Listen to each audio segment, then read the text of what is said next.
And welcome to the Magic of You series, the art of living an authentic, powerful, and purpose-driven life. I am Lotus Sky. I'm a transformational musician and a shamanic servant. And today I am super, super excited for our guest, Nora Herold.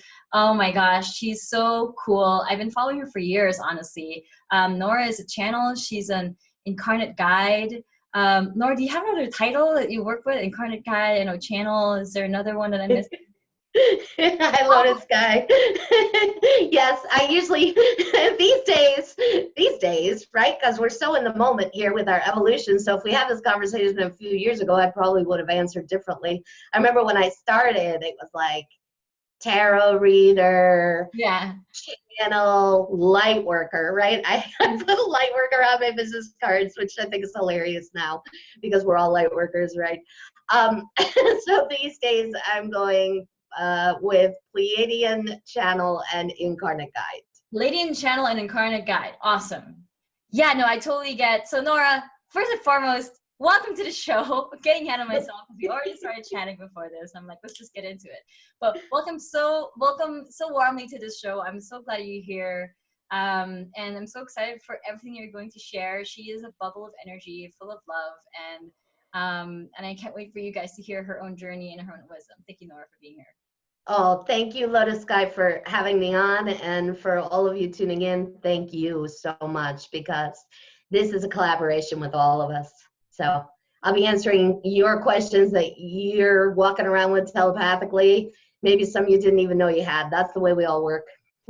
It's real. It's real.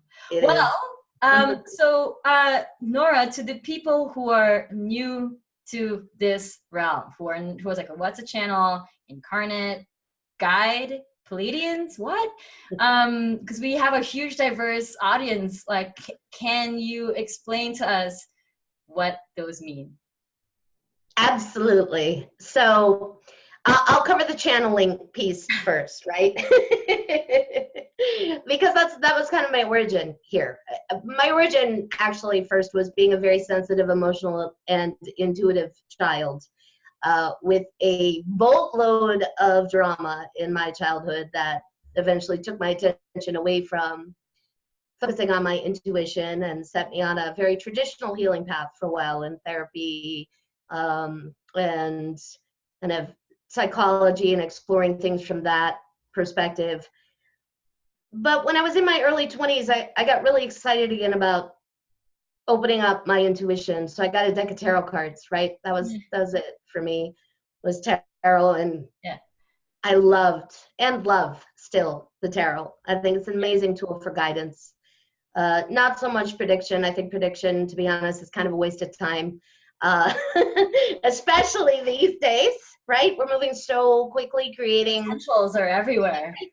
And as creator beings, who gives the hell what is going to happen? It is up to us to determine what is going to happen, right? So I worked with tarot for a while, for years, and then when I was around 29 years old, when I was 29 in 1996, so there you go, I'll date myself there, in Chicago, I went through a terrible breakup. You know, one of those breakups that just like rips your heart out and goes on the ground. Yeah, I know. You had one of those, yeah. No. Okay. My ex-wife left me for my best friend's husband. Ew! Yeah. Did I just say that on live TV? Oh no! No, it's okay. Everybody knows. If you saw my van life video, I talked about it. But yeah, I know exactly. Terrible breakup. Really heartbreaking. Yes. And I'm on the floor, like crying with the breakup. Yes. Okay, gotcha. Yes, absolutely. I mean, I was homeless for a few days. I mean, it was bad. But whatever, that's what that age is for, right? That's what we do in our 20s.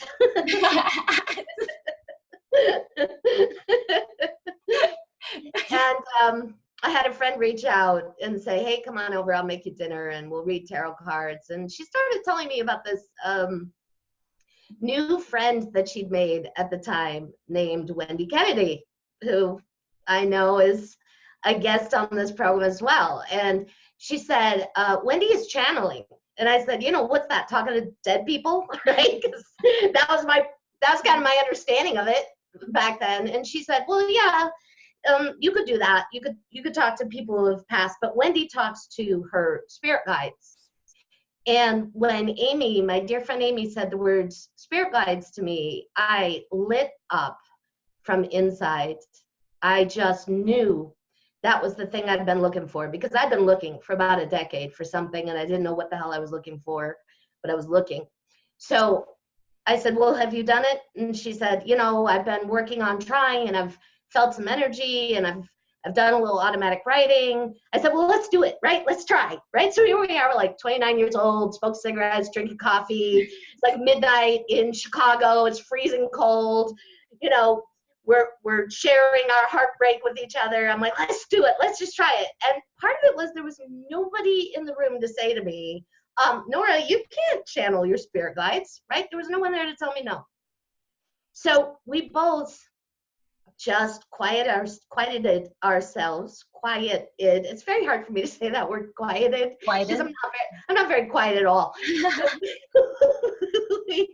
we calmed ourselves down and focused and breathed. And within just a moment or two, I felt the presence of a being who clearly had a male signature, male vibration, who showed me this brilliant yellow light, and who also sent me and connected with me using so much unconditional love. I was completely altered in that moment, right? That was my origins of contact. So when I say I channel, I operate as a conduit for that unconditional love, energy, and light in whatever form it is.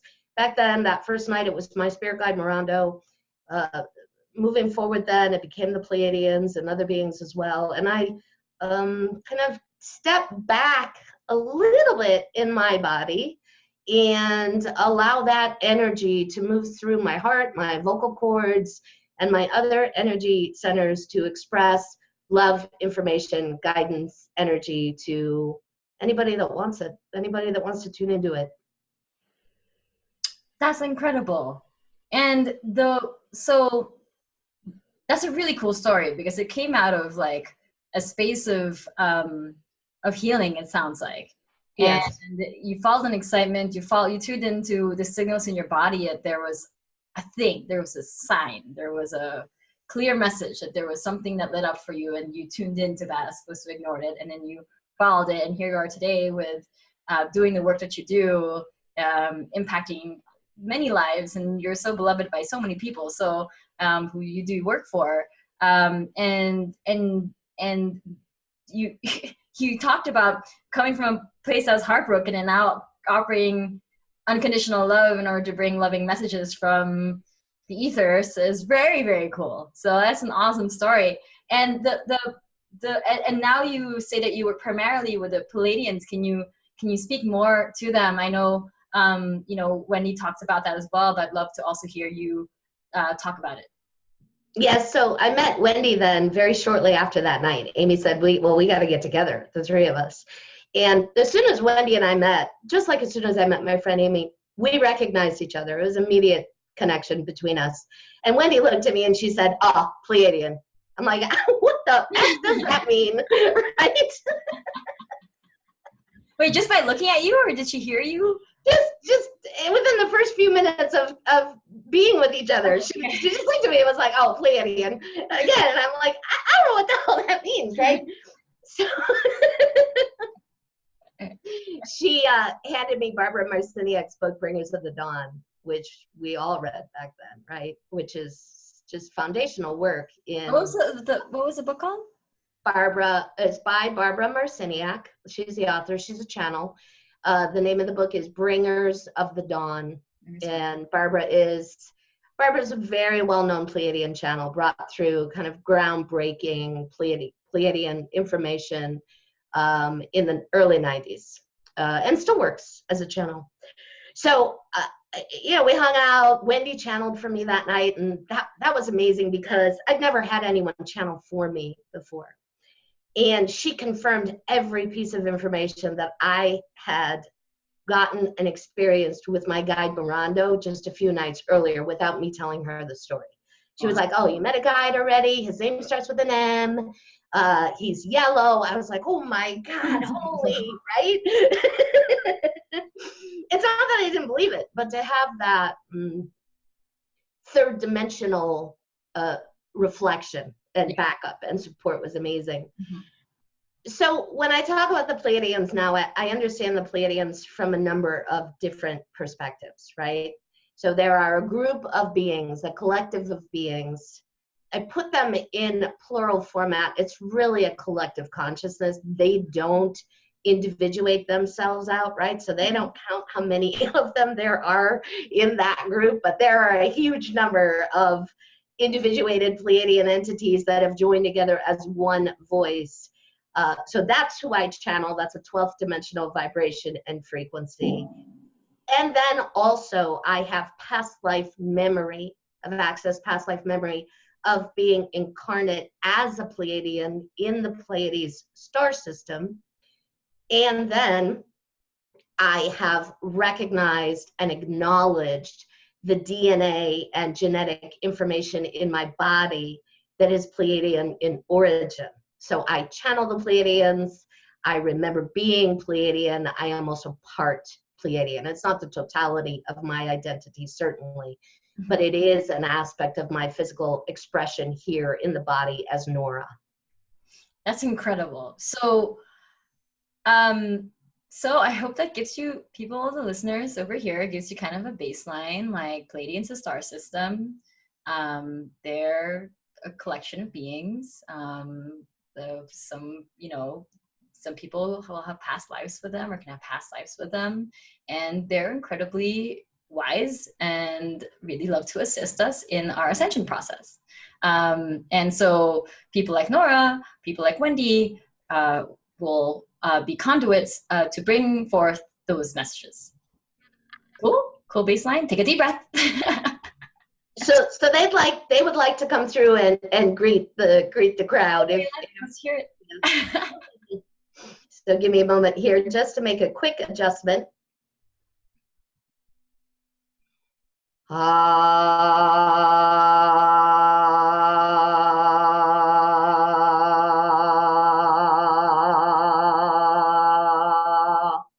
Greetings. This is the Pleiadian Collective.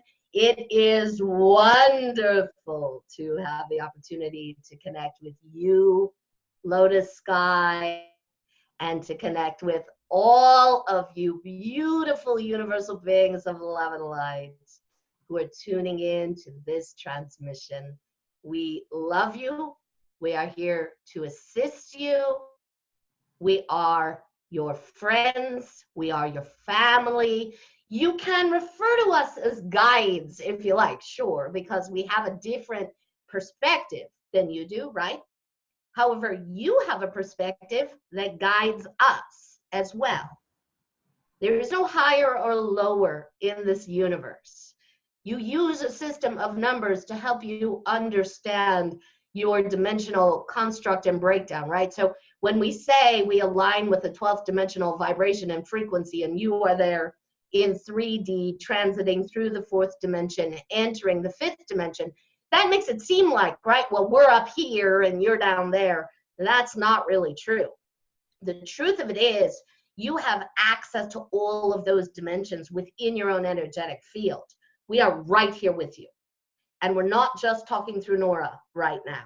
If you're tuning into this, take a breath and feel into the space around you, because to receive channeled information means, even if you just think you're listening to it, right? You're not, means your channels are open as well. You're inviting us into your space to work with you directly. So let yourself inhale into your heart chakra, a transmission of love and light. And as you exhale, feel that love move throughout your body,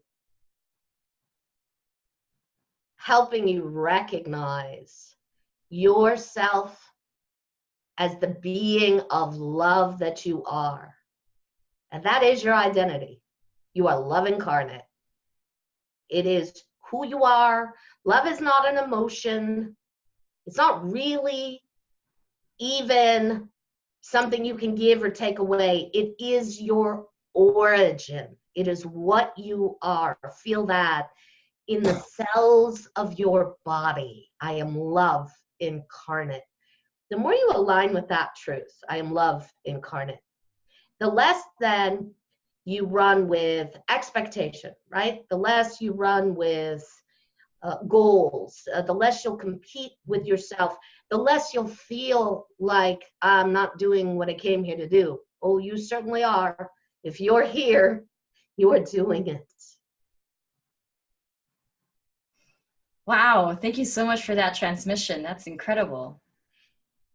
You're welcome. And we're not going to go anywhere now that we've come forward. So you should know that Nora is a conscious channel, meaning she switches back and forth very rapidly between being Nora and then channeling whomever it is she is channeling. So we'll announce moving forward who it is that's speaking through Nora's mouth. Yes, like this is Nora. Okay, so here, hi. And this is the Pleiadians, right? Here's us again, right? So this is Nora. So that's just how it works for me now. That's certainly not how it worked for me when I started, right? When I started, there were huge gaps between the receipt of information and the dissemination of it. That's really changed over the last couple decades. So I'm talking to Nora now. You're talking to Nora now. Okay, cool. Wow, that's so awesome. All right, cool. No, I love that initial transmission. That was almost a clarification saying that there is no hierarchy around it. It's not like they're better than, but they do have information for us and we have information for them. So yes. Let me ask you something. What information do we have to give them? So from my perspective, from Nora's perspective, we are guiding them as they guide us through our integration and reascension experience, because nobody has ever done this in the universe before, right? So they don't really know how this is all going to go. They are learning as we do it, right?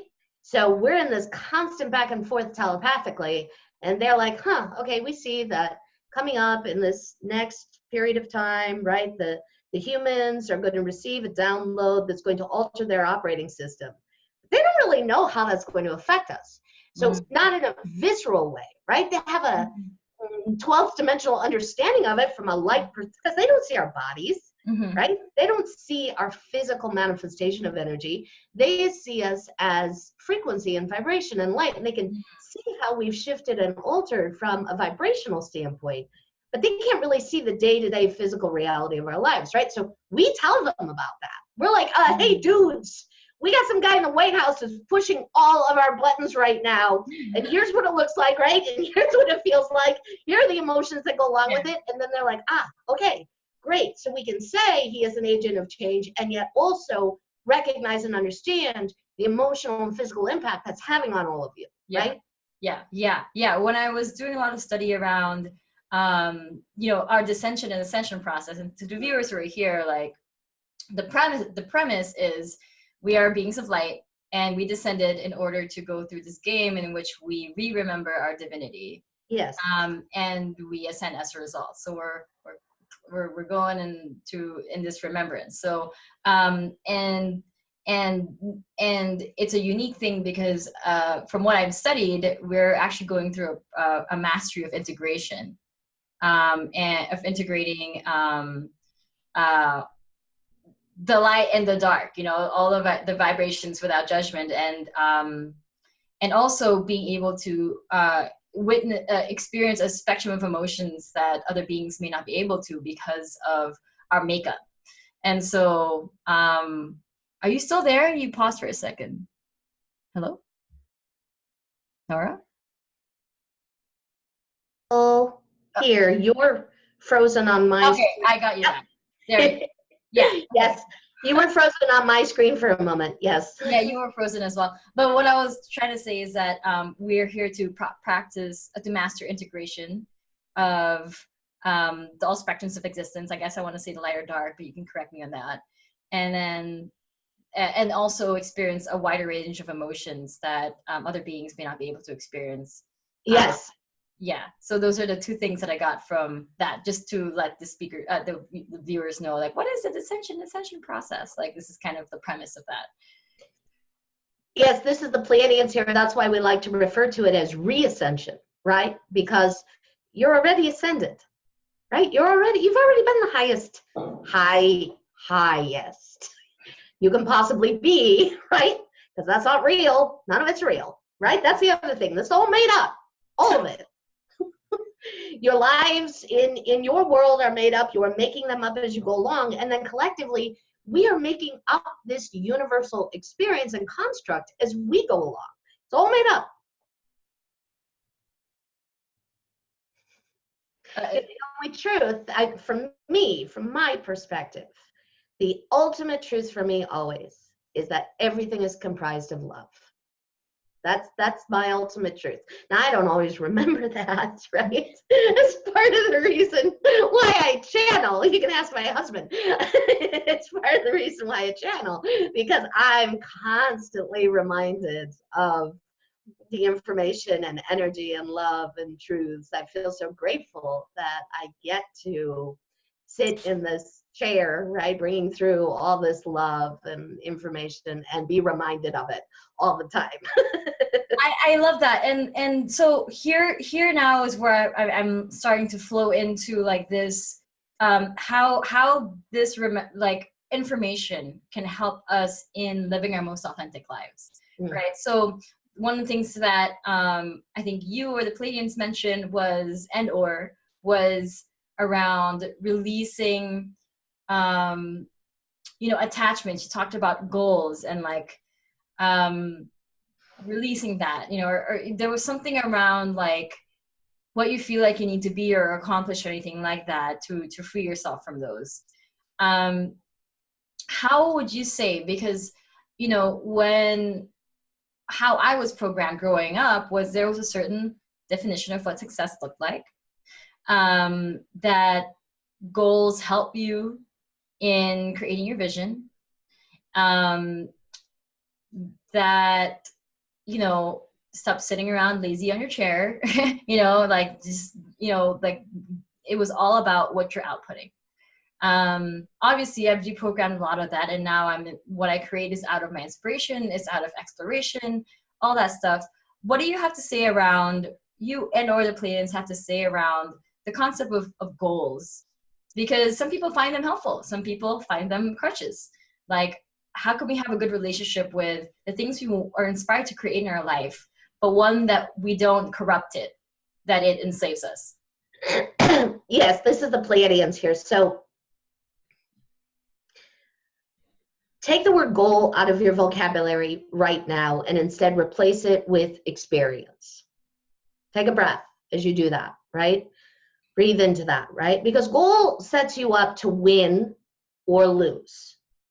Experience, well, that's a lot more free flowing. And when you use something like a goal and you have an attachment to completing that goal, you're going to tie your value to that attachment. You just can't help it. That's your third dimensional mental body's programming, right? So if instead you begin to shift your attachment from goals to experience, right? I desire to have particular experiences, right? So you kind of start there. And then the next step is to more fine tune within yourself what you mean by experience, right? So when we say experience, we don't mean right now, take a trip, play a concert, get into a relationship, right? Those are experiences, yes, and those will be outcomes of this work that we're bringing through and want you to use. When we say experience, we want you to fine-tune it to frequency and vibration. What are the frequencies and vibrations I want to experience in my body on a regular basis? Frequencies and vibrations are what run your fifth dimensional operating system. Emotions and thoughts are what run your third dimensional operating system. All right, take a breath, all of you. So we like to say when your mental body starts to try to track all of this, your 3D mental body and might find itself getting a little confused, right? Because this is fifth dimensional information that we're giving you all. So if your third dimensional body starts to say, wait, what was that? Wait, no, I don't understand that. I'm not sure. Just give your mental body a cookie and ask it to go sit quietly in the corner and enjoy a snack, right? And let the information run through your heart chakra, right? Let this all run through your heart center. You don't have to remember it because you're storing it energetically in your body. And when your mind is ready for it, the memory of it will be there. You'll be able to access it. So the activation of frequency and vibration is something that you all can do inherently within your third dimensional chakra system. To be able to more fully activate the frequencies and vibrations that are available to you. And we're giving right now 8 main vibrations for you all to run off of. There are many frequencies and vibrations you can use as a creator being, but we're offering you 8 different frequencies and vibrations that we are connecting to your third dimensional chakra system, to the 7 chakras in your 3D energetic makeup. So we're going to run that down for you today, let you know what they all are, tell you what it is that gets in the way of you being able to activate them more fully, and then help you with that piece. All right, so we'll start with the first chakra. We'd like to place the first chakra not just in the base of your spine, but also the soles of your feet. So feel the massive space there, right, in your first chakra. And feel then how you're allowing your first chakra to connect you directly to Earth and the energetic grid work that's connected to planet Earth via the soles of your feet. Look at all that support you suddenly get then from Earth itself. So the vibration and frequency that you can activate in your first chakra is excitement. Now, your mental bodies are going to want to say, wait a minute, first chakra is supposed to be about survival. Well, right. Who wants to activate the vibration of survival, right? No, you don't want to operate from survival, right? You want to operate from excitement, right? So, and then you follow it. You begin to follow it, right? With your feet, literally, with that excitement activated in the soles of your feet. Then you put your attention on your second chakra, and the vibration and frequency we're offering you there is joy. Now, your second chakra is your center for creation as a 5th dimensional being. You're going to move away from identifying your second chakra as your center for sexual expression and sexual identity and sex itself, and really activate that center as your center for creation as creator beings. Moving out of a sexual operating system and activating a creator being operating system. So the second chakra is joy. The third chakra, confidence. The fourth, compassion. The fifth, freedom. The sixth chakra, power. The seventh chakra, expansion and connection.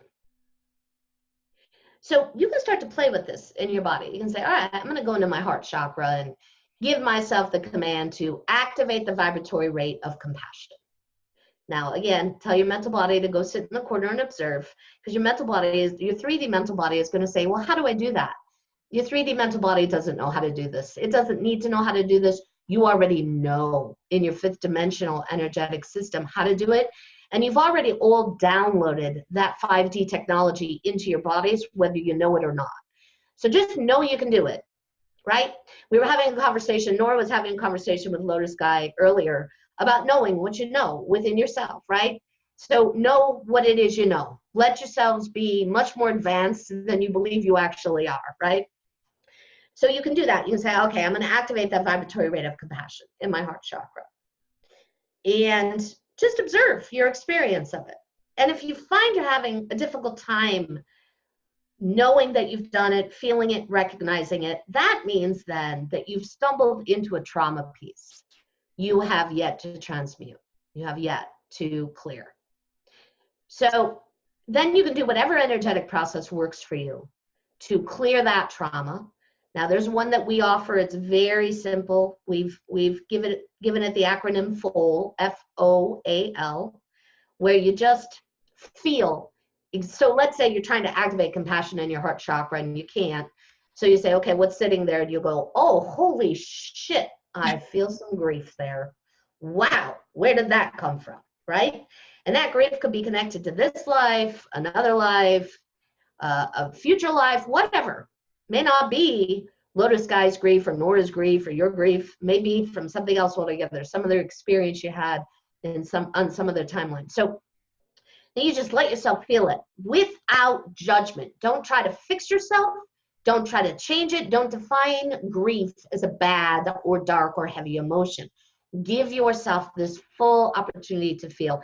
And then as you're breathing and feeling your grief, begin to observe yourself as you feel it.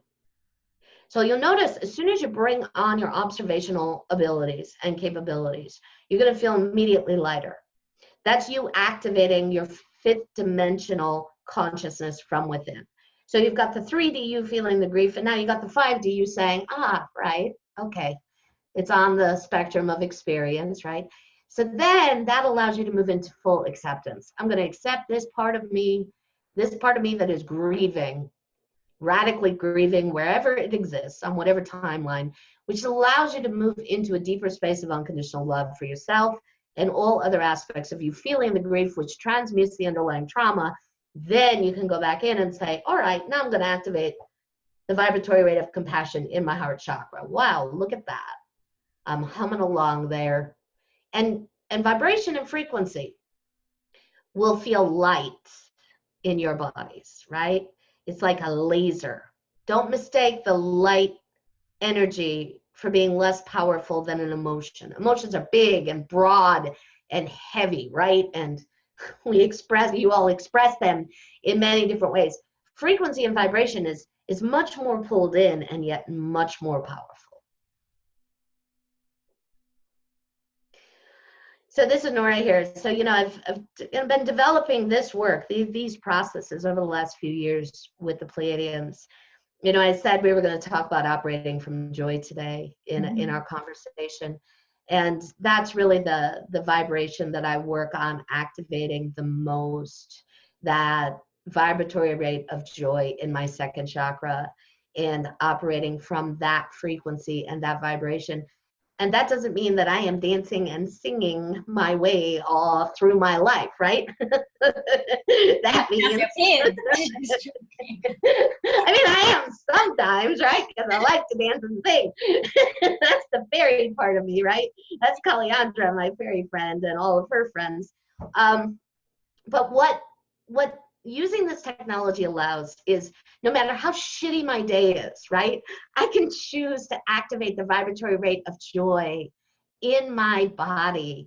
And that activation of joy, that vibration and frequency, will then immediately alter my perspective on my shitty day and begin to create more joyful moments for me moving forward. Wow, that's incredible. I really love those gifts. They're 8, what do they call them? They're 8 vibrations. 8 vibrations, and they're related to the chakra.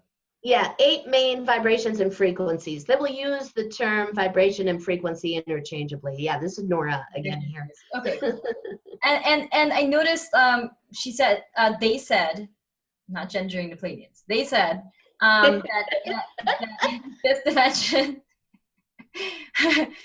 we're an inclusive show. In the fifth dimension, right?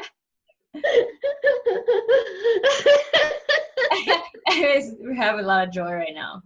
Yeah. But yeah, on the fifth dimension, there's a that we're shifting away from sexual energy to creative energy. Is that because they don't have sex in the fifth dimension or something like that? Or okay, so it's not creative energy, creator energy. Creator energy. Okay. Yes. We could have sex in the fifth dimension, right? But at that point, our sexual experience will be very different, because we'll be operating primarily as beings of light, running a structure that is founded in crystalline-based technology as opposed to carbon-based technology, right? Yeah. So we won't be procreating in 5D. You don't have babies in the fifth dimension. Yeah, I know that the Bashar don't either. And they're fifth dimensional, so that's interesting. Okay, cool. So So this is incredible. So in shifting our language from goals to experience, what that creates is a place of worthiness, so that we're not winning or losing, because if you don't hit a goal, you fail, something like that, right? Like, Exactly. so shifting our language in a way that is frees ourselves from this, I guess, what the Ruiz brothers would say, domestication. Don Miguel Ruiz, they're also speakers here. They talked about freeing yourselves from domestications, that, Yes. that if we don't live up to a certain image, that we're not worthy, that actually mutates like what we want to create in our lives. And so or mutates the effect that we want, to feel worthy. I have to hit this goal. Well, then you already shot yourself in the foot by creating that standard. So focusing on the experience will kind of help you. And the experience that I get from that is it's a feeling of freedom. Actually, it feels free to say, well, I don't need to have a goal. I have an experience. Can I have an example of how I can shift the language from goal to experience? Absolutely. This is the Pleiadians. Yes, absolutely. This is the Pleiadians here. And that freedom that you're feeling within yourself, Lotus Sky, that is you releasing yourself from the bonds of enslavement and activating as a creator being. Right? So goals keep you in the enslavement mindset, keep you as slaves in the third dimension. And you were all slaves on planet Earth up until the winter solstice of 2012. That was the big deal about 2012. At the end of 2012, your enslavement contracts expired. And for the first time ever, you actualized as sovereign on planet Earth, all of you. That's not a long time ago, right? That's a huge, massive change that just occurred a little over 6 years ago.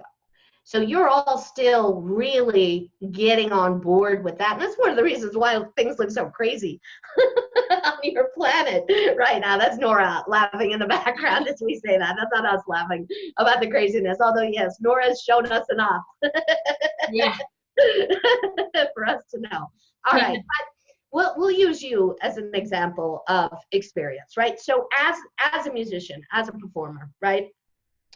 It would be natural for you, running a third dimensional operating system, to set up a series of goals for yourself that you want to achieve as a musician. I'm going to put out a new album this year. I'm going to do this many concerts, right?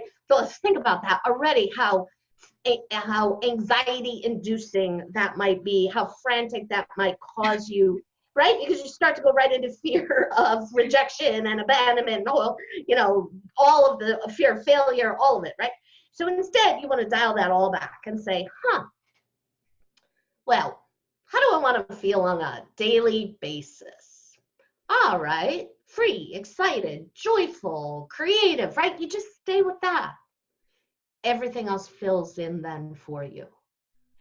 And what happens then is, when you're running off the 3D operating system, right? When you're using your mental body to try to map out the next few days, weeks, months, years of your life, all you're doing is limiting. Because your third dimensional mental body cannot see the magic, cannot see the 1 million other doors that are going to open up for you, right? So if you stick to the plan, if you stick to the program that you created in your head, you're going to miss all the magic, all these amazing moments. If you focus in on how it is you want to feel in each and every moment, then all of that presents itself to you, because you're not coming in with a preconceived notion of how your life should be. You're living your life literally in the moment, accessing the highest probable timeline for you that you possibly can be. Okay.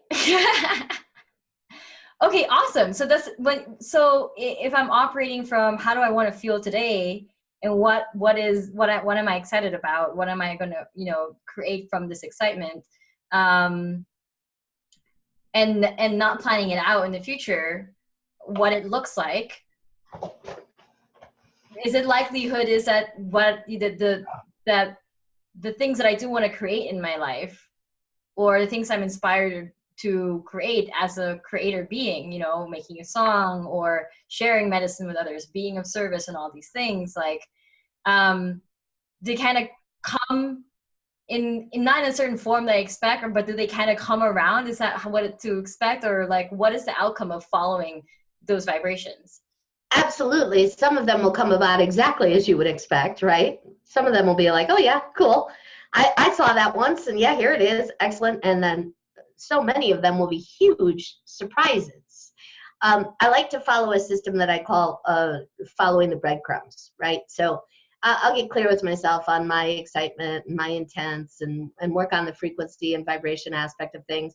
And then I just do whatever it is that's right in front of me to do. And I take my attention completely off of the 100, 1,000, 1 million other things that my mental body believes I need to do to get me to that place, right? I just do what's right in front of me. As I do what's in front of me, two things will happen. One, I will either operate from those frequencies and vibrations and complete the task and be successful in that completion of that task in the moment, right? Be in that state of joy, or I'll activate trauma I didn't know was sitting within me, and I'll give myself an opportunity to clear up some trauma. So that also happens on this process and in this path, right? Anything that gets in the way of us being able to feel those frequencies and vibrations on a regular basis, we're going to call those situations into our lives so we can do that transmutation of trauma work, right? Mm-hmm. So if things start to go quote unquote bad, it's like, woohoo, here's an opportunity for me to clear a boatload of trauma. Awesome. Now, of course, you're probably not 100% of the time going to address it from that perspective, but if you can give yourself that perspective every once in a while you're in the midst of whatever it is, suddenly it's much easier to navigate through. Then you remember, oh yeah, this is only happening to facilitate my transmutation of trauma and my integration and reascension experience. That's the only reason I created this. It's the reason we're creating everything as incarnate guides, right? That's it. We're creator beings. We're all incarnate guides. We're all here putting our attention on our own integration and reascension experience, and then facilitating the experience of those around us by the very nature that we are a collective entity as well, just as the Pleiadians are. Now, we have the illusion that we're more separate from each other, but we're still collective here, still impacting everyone around us with our light. So how do we balance this out with things that we're not excited about doing, but we have to do? Because like taxes? I was just going to say that. Like taxes or bills. Yeah, I love paying taxes. I love helping out, but you know what I mean? Like filing it, cleaning my kitchen. All right, this is the Pleiadians. Yes, it's a fantastic question. Yes, because everything you do affects everything else you do. That's right. So instead of saying, I got to get my shit together and do my taxes, right? And get it done. And then you feel all this resistance in your body, right? Okay, do whatever trauma work you need to do to transmute the underlying traumas related to the lives perhaps when you were in debtor's prison, or the lives when you stole, or the lives when you were the debt collector, putting others in prison, right? Yes, you go and do that transmutation of trauma work, then go do something that feels exciting to you. Don't try then to just be excited about your taxes, right? Because you can't force that. Go do something that literally triggers that excitement in you, and remember that everything you do affects everything else. Then when you come back to doing your taxes, you're gonna go, oh, this is so much easier than I thought it would be. It's really not that big of a deal. Awesome. Okay, cool. Wow. Now, okay, so really great information for all the listeners. This is real groundbreaking stuff, because if you look at a lot of personal development programs, 12-step programs, all the other 8-step, 20-step, 30-step, 100-step, whatever. It's all about, like, you know, your goal, the results you want to create. I mean, and there is something around, like, you know, when Martin Luther King said, I had a vision, I had a dream, you know, it looks like this. And so this is a radical perspective in shifting, like, what it means to what it means how to define yourself against your goals, or how you determine your self-worth against the things you want to create, so you're not domesticated or enslaved to it. So this is really interesting. I'm so excited for the listeners here to explore this, and also the discussion that's going to come out of this. This is going to be really interesting. And so I do have that question around, visionaries or people who've made big stretches in this world, or people who wanted to abolish slavery, for example. That was their goal, no? So was it a goal for them, or were they trying to follow a certain frequency and it came up this way? Like, we would say, this is the Pleiadians, that's a fantastic question. We would say it was a collective desire. It was a collective desire. That one, let's say Abraham Lincoln, right? We'll use him, even though there were many others, so many others, right? Mm-hmm. Who were responsible for that. He was the channel for that vibration, for that frequency, for that collective desire. He was the channel for it. Because you're all channels, right? You asked Nora about her channeling much earlier on in the interview. You all operate as channels all the time. No matter what it is you're doing, you are bringing your light, your love, your energy through it and expressing it in some kind of physical form. Whether it be music, art, dance, a desire to facilitate the freedom of humanity, or the Pleiadians, whatever. It's all channeling. That's incredible. And to that, I love that answer around, like, it was a collective desire that, that was created by us collectively. So that's really interesting. I love that. And now moving into us as channels, Nora used the word incarnate guide. I think it was incarnate guide. And how we are all incarnate guides. Can you or Nora kind of talk more about what that means and how we are and how we can access our incarnate guidedness? Yes.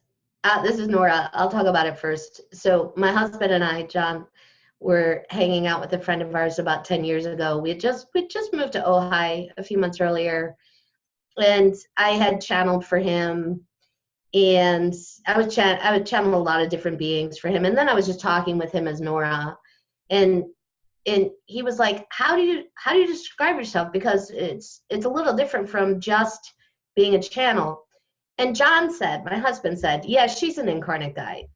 And I was like, ooh, okay, like that felt right when he said it. And my ego said, nope, not running with that title. Nope, not deserving of it. Or, yeah, I'm totally an incarnate guide, right? Then my superior programs are like, well, what does that mean for me? And that meant nothing for me for a few years then, right? I just put it on a shelf. I was like, incarnate guide, okay, got it. I'm not doing anything with that right now, right? Because Nora was not ready to really understand what that meant. Mm-hmm. Started to come through again in my channeling just a little over a year ago, maybe 2 years ago now. I can't quite remember the timing of it. The Pleiadians mentioned it in a transmission that we were all incarnate guides. And I was like, yeah, duh, right? When they said that. Phew! Not superior. Not superior incarnate guide. Or not capable of carrying that term. Not inferior, really, was the issue, right? It's like, oh, I can't wear that. I'm way too much of a mess.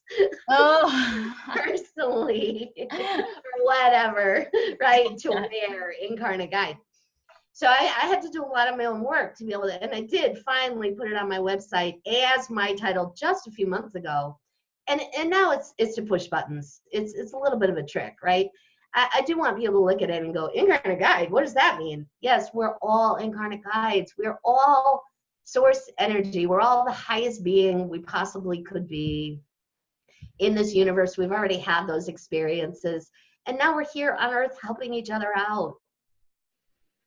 So when we use the word incarnate, does that mean God in form? Is that what it means? English is not my first language, so. Yes, this is the Pleiadians. Yes, we would say source energy in form. We like to get away from the word God because the word God has been co-opted on your planet and used to enslave you, unlike any other word in your vocabulary. Gotcha. Okay, source energy in form. Yes. Okay, and when you use the word guide, so when you say source, energy, and form, guide, we guide. Helper, Okay. helper, right? Yeah. Support system, helper, supporter, encourager, right? Wow. Yes. Wow. Wow. I just had this weird moment now. Not weird, but just like a no, because I've always explored, us being, an expression of creation, or expression of the great creator, creatrix, and all that. And but yeah, like, source, energy, and form is like just No, sounds. we are it. We're not an expression of it. We are We are source energy. energy and form. There's no separation between us and source. There took me a long time to get that, Lotus Sky. I was raised Catholic, right? Heavily embedded. Right, Catholicism. Raise your hand if you were raised Catholic. Yeah, right. Raise your hand if you're still at times recovering from that mind control bullshit. I like to, yeah, and that's why I like to swear, and even swear when I'm channeling. It's another way of deactivating mind control programs. Like a channel that swears, you can't swear as a channel. Why? Who the frick says, right? Like, take that rule. I remember once somebody gave me holy and not using any dirty words. Yeah, someone gave me so much shit once. He was like, I don't believe the Pleiadians would ever swear. I'm like, well, first of all, they're not swearing, right? Because they are not speaking English. They transmit via frequency and light, ideas and energy, huge packets of information. I translate. That's Nora that likes to swear, and I do like to swear, in part because I like to push buttons, right? That's a very Pleiadian thing to do, button pusher. But yes, being raised Catholic, I started channeling when I was 29, and right before I turned 30. I had this day once, I was like 36 years old. So I'd been channeling for 6 years. I was still living in Chicago. I was driving my car, and I was sitting at a stoplight. And all of a sudden, viscerally, I went, oh my God, holy shit. That whole God being separate from us is wrong. It's wrong. like you just had that moment of feeling it viscerally. Like, so there's this knowing better, right? Where you're like, oh, I get that. We're all source energy. La la la, right? And that's all up here in your upper chakras, right? Yeah. Right. And then it lands in your lower chakras, and you're like, oh my God, holy shit. No wonder I felt like a slave this whole life. Wow.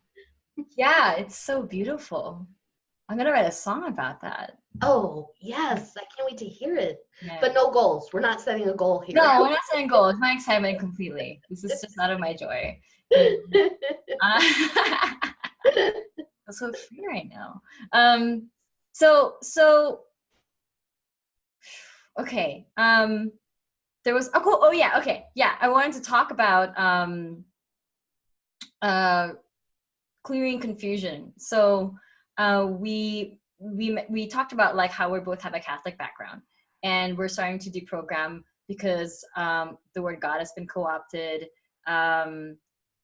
People have, people, including my own family of origin, are exploring the theme of what it would be like to be separated from God, from source, or what it would feel like to not be connected or to forget, and also at the same time, like Yeshua is a homie, right? So, so can you just so like like we're like, okay, yeah, we're recovering Catholics, I get it. So, and other people here who are watching this are probably either still very Christian or not Christian, or totally new to this, or recovering and all that. So there's a huge like spectrum. Can we chat about more around just for funsies, can we chat more about that, about Yeshua the homie, and how, and the truth about that stuff? Yeshua being Jesus, by the way, in case you didn't know. This is Yeshua. We greet you with love. What? And joy, and honor your light. Forget everything you know about us right now. Every single thing. Put it aside. Yeshua is a collective of beings, many different beings from many different star systems who are here at this time to facilitate your integration and reascension experience. It's why Jesus is such a big deal on your world. Approximately 2,000 years ago, life on Earth was pretty chaotic due to the many, many different extraterrestrial beings interacting with you all, posing as gods and goddesses.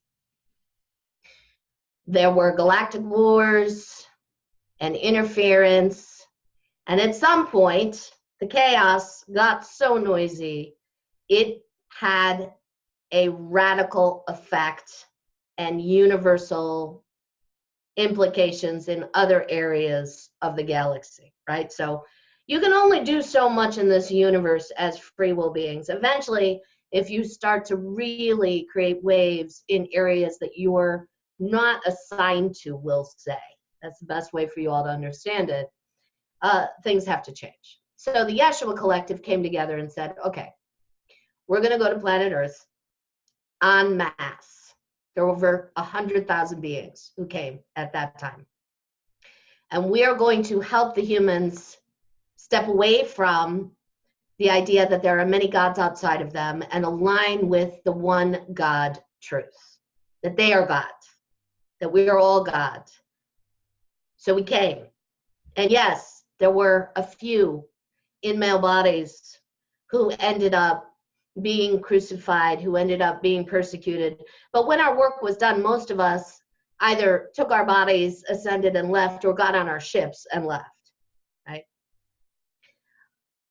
After we left, so after we did that, after we basically kicked that polytheistic reality out, meaning got rid of the extraterrestrial energy that was interfering, after we left and installed in all of you the one God idea, a few hundred years passed, and then men who were in charge on your world, who were also connected, some of them, to other beings who still wanted to hold power on your planet, came up with that book, your Bible, which placed God outside of you, which said, yes, there's one God, but that being's outside of you. And you got to go through a priest or some other religious icon to get to that energy. And that's where most of those stories were crafted. So when you say that Yeshua's a homie, yes, that's in some ways you still following that story of Jesus, right? Yeah. That's a myth. That's one story that represents the story of many, many beings, most of whom did not die on a cross. So Jesus is one out of the many that came to Earth to do this work? We would say Jesus is one, and much of what was written about him has been manipulated. So much of that story is now false. And also, he is a representative for the many other beings who were here at this time, at that time.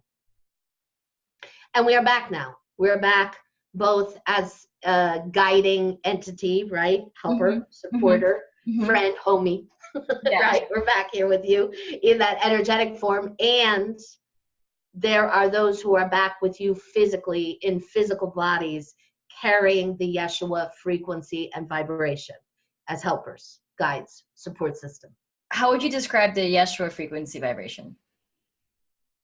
It's something that you have to experience and feel as opposed to understand in your head. So take a breath, all of you. You've had a lot of time with the Pleiadians today. Now you're having time with us. So breathe into your bodies and simply allow yourself to feel our energy, our vibration, and the differentiation between the Pleiadians, and they'll come back in a moment to help you better understand. So just breathe here. Use your body like a sponge to absorb the energy and frequency all around you that is Yeshua in origin.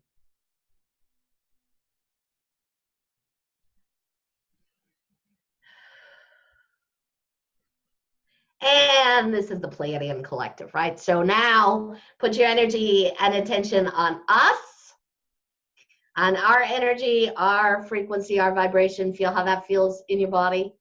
There's a little bit of a difference there, right? Mm-hmm. Yes. This is Nora, that's the difference. I'll tell you, the first time Yeshua showed up for me, you know, I recognized it as Jesus because I was still running off my Catholic programming. And I was so overwhelmed by the transmission of love that came from that being / collective that I could not speak what was coming through me. I just sat there crying and doing some automatic writing because I was such a feeling-based experience for me to connect with the Yeshua collective. Do they belong to a certain star system, or are they kind of just chilling around? Okay. Yeah, that's right. Yeah. So there are Pleiadians in the collective, Arcturians in the collective, Cassiopeans in the collective, there are angelic beings in the collective. You know, there are many different kinds of beings in that collective that we define as Yeshua. That the Jesus story is just this tiny little piece of, and also is being used as this kind of iconic representation for a kind of being that will come to this world and facilitate our integration and reascension experience. Yeah, because there are some really cool stuff that he did and taught. Yes. Which like I totally resonate with, like on judgment and all that. And also some stuff that's just like, what the heck? What the heck? Okay, cool. I think there's I feel we're running out of time, so we're gonna close up. But I just want to thank you so much for, number one, like sharing all these beings through, sharing your own story. It's really cool to see different ways people channel these different beings, and the way that you come and express what the downloads that you receive from them. It's really cool. It's like relatable. I don't know, there's a certain personality to it, and also really great, like being able to answer my questions around exploring a different way of being and seeing how it settles for you and how it lands for you to the viewers, and also exploring like what it means to be free, to free ourselves from enslavement. And so when we're able to really when we're able to explore or experiment with these ways of being, let me know what you find. I've been exploring this as well, focusing on frequency instead of form. And now even more solidifying the concept of source energy in form, like incarnate guide and guiding, and giving yourself permission to unlock the wisdom that lives within you. So that's super cool. Thank you so much for sharing all this and sharing your own personal story and making me laugh a lot. And do you have any last things you want to share around the magic of you, the magic of me, the art of living an authentic, powerful, and purpose-driven life? Yeah, I would say, this is Nora here. You know, you are that magic, all of you, right? It's not outside of you. It's not any one particular path or way or process. It's you, right? That is that magic. And yet you will call to you many different ways, paths, processes, relationships, and experiences to explore your own magic. What I've really found for myself is there's no right or wrong to any of this journey, right? At all. And nothing's a mistake, right? You didn't screw up if you went down some path and it didn't work for you. Because if it's not working for you, that means you're accessing, again, untransmuted trauma or other lifetime stuff you need to clear. So the more you can bring your energy back to, okay, I am that magic. I'm magic expressing itself in this universe right now on planet Earth, the more fun you're going to have, the easier it's going to be here. The less you'll feel like a victim, the more you'll feel like a creator, and that's the best way to live. This is the Pleiadians. We love you. We love you. We love you. We are always with you, always available to you. Thank you. We love you too. Thank you. you so much, Lotus Guide, for having me and the Pleiadians and Yeshua and Kaliandra on. We talked about Kaliandra the fairy. She didn't come through, but she's definitely here. And all the other beings that I work with, and all of your beings, all of the guides that you're working with, Lotus Sky, and all the guides that all of you tuning in are working with. They are all present as well. It's a crowded field. It's awesome, and it's beautiful because we're so supported. There's a song that I sing. It's called Phoenix Rising, and towards the end of the song, it's a song about rebirth, but towards the end of the song I sing, and I'm supported by endless guides, heaven assists and mama provides. And so like those three things are just like my mantra. It's just that there are guides everywhere. I'm assisted by heaven and like above and below. I'm supported by Mother Earth, and so being able to just tune into what's around, what's within, and see what you find, and bring some more lightheartedness to the world, because we certainly freaking need it. So thank you so much.